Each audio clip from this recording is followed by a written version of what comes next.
Onivia, League of Legends highlights, powered by ArcaneBet.com. Bet live on esports. Is Cuz going to be playing Hey, and the Jax there is we go. insta-locked. All Here right. we go. Now, Jack's jungle. We have a couple of aficionados, in fact, in our next Red's match. turning up as well, but is Keen going to survive? The answer is no. First blood goes over to Rascal as the Realm Warp is going to deliver the Afreeca Freecs to the top side, but this isn't where they want to be. Flash already down from UCal, and everyone dives on top. The Leap Strike, the Blade Surge, and KingZone get two. Down top side as the what are we Realm doing? Warp is being delivered to Neon.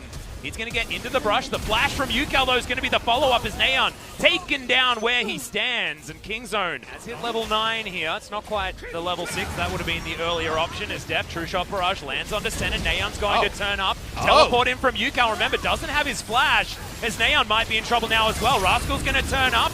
Vanguard's Edge is out. A lot of damage being done as Tucson is going to be able to save Rascal in the nick of time. He's got the grey health that he can eat and isn't going to have to as the barrel comes down. Neon does have a shield for himself. Don't know whether it's going to be enough though as Aiming's trying to use that final hour. Gets in there and locks down the Karma, and it looks like they'll transition into a Drake as well. Well, that was a party down the bot lane. The only person who could not join was Cuz, who gets it up. At times.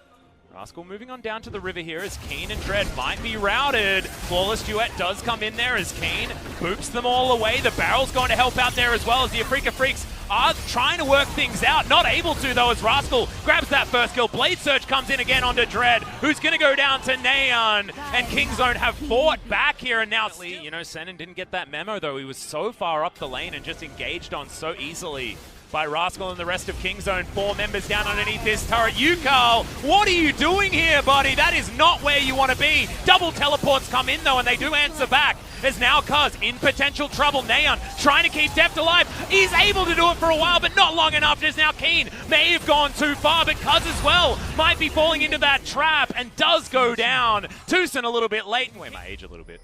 Because that was...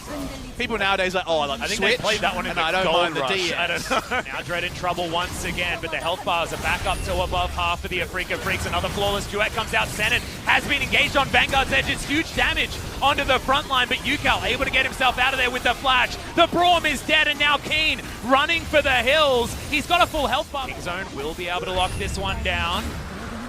Members has to flash immediately now as Keen might be out of position, is going to be punished into the GA, and Afreeca have overstepped. The first mistake comes down from our blue side squad, and now KingZone should. As Elder Drake has spawned. It's 36 minutes, the Baron goes down. KingZone are going to be able to lock that one up, and Afreeca don't quite know what to do. Only 4 members on the map right now, as the True Shot Barrage will spot that Afreeca are not doing the big bad dragon. I don't know if they've reset or if they're doing some guerrilla warfare around their blue buff. Oh, this is so cute. It looked like they weren't there, but they've started it up, and now the Elder Drake will be the trade for the Baron buff. So cute out of the Afreeca Freecs. KingZone understood that they didn't have the ability to check either because the vision was all gone, and they hoped just trade it up, straight up. Yeah. And the game is going to extend, right? And then Afreeca can utilize their scaling advantages. Now Rascal trying to fight UCal, and he's going to do it easily. Took a lot of damage. Didn't even need the teleport in from Neon, and this might be the mistake that costs it. Right now, Flawless Duet doesn't get a stun. Senin below half health. Now looking to try and go forward. Deft in trouble, but Devour is there as in goes Cuz. Looks for the stuns, gets the counter-strike, lands it onto Aiming, but he's so incredibly strong. Cuz tries to flash, but he's going to die. Afreeca, they've got their rise back, and now they've got the team fight. 3 already dead, and Neon and Tucson, they can't do anything against this squad. Aiming at full health, having a field day in this fight. Able to reset aggro a couple of times. Here's the Realm Warp. Realm Warp comes in, Neon below half health, the flash from Tucson, but he's going the wrong direction. Now trying to fight against Dread, and Dread doesn't exactly have a lot of buttons. He gets eaten, but now Keen will be able to close on the Catfish. And it looks like Afreeca have done it against KingZone, who managed to get that Baron. They pick up the Elder Drake, though, and they've got a huge Vayne. Going to be able to take down these Nexus turrets, and what an exciting game one to begin this best of 5. Aiming was able to live through that, the double lifesteal to frontline flash out, and return to the fight. And even though Afreeca made their share of mistakes, they're going to win game 1. They are. Nexus is going to go down. They waited long enough. The Vayne got big enough, and Afreeca will lock down game number 1.